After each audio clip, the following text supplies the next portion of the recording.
कर्मों के फल में मेरी स्पृहा नहीं है, इसलिए मुझे कर्म लिप्त नहीं करते।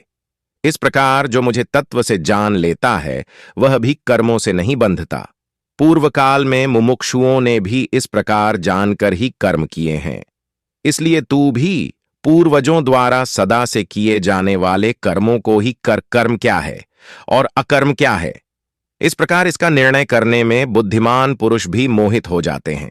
इसलिए वह कर्म तत्व मैं तुझे भली भांति समझाकर कहूंगा, जिसे जानकर तू अशुभ से अर्थात कर्म बंधन से मुक्त हो जाएगा। कर्म का स्वरूप भी जानना चाहिए और अकर्मण का स्वरूप भी जानना चाहिए तथा विकर्म का स्वरूप भी जानना चाहिए, क्योंकि कर्म की गति गहन है। जो मनुष्य कर्म में अकर्म देखता है और जो अकर्म में कर्म देखता है वह मनुष्यों में बुद्धिमान है, और वह योगी समस्त कर्मों को करने वाला है, जिसके संपूर्ण शास्त्र सम्मत कर्म बिना कामना और संकल्प के होते हैं तथा जिसके समस्त कर्म ज्ञान रूप अग्नि द्वारा भस्म हो गए हैं। उस महापुरुष को ज्ञानी जन भी पंडित कहते हैं, जो पुरुष समस्त कर्मों में और उनके फल में आसक्ति का सर्वथा त्याग करके संसार के आश्रय से रहित हो गया है और परमात्मा में नित्य तृप्त है। वह कर्मों में भली भांति बरतता हुआ भी वास्तव में कुछ भी नहीं करता, जिसका अंतःकरण और इंद्रियों सहित शरीर जीता हुआ है और जिसने समस्त भोगों की सामग्री का परित्याग कर दिया है।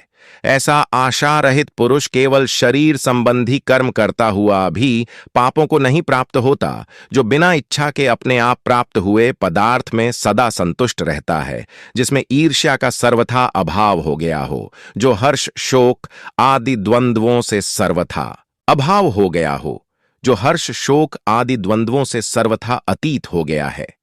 ऐसा सिद्धि और असिद्धि में सम रहने वाला कर्मयोगी कर्म करता हुआ भी उनसे नहीं बंधता, जिसकी आसक्ति सर्वथा नष्ट हो गई है, जो देहाभिमान और ममता से रहित हो गया है, जिसका चित्त निरंतर परमात्मा के ध्यान में स्थित रहता है।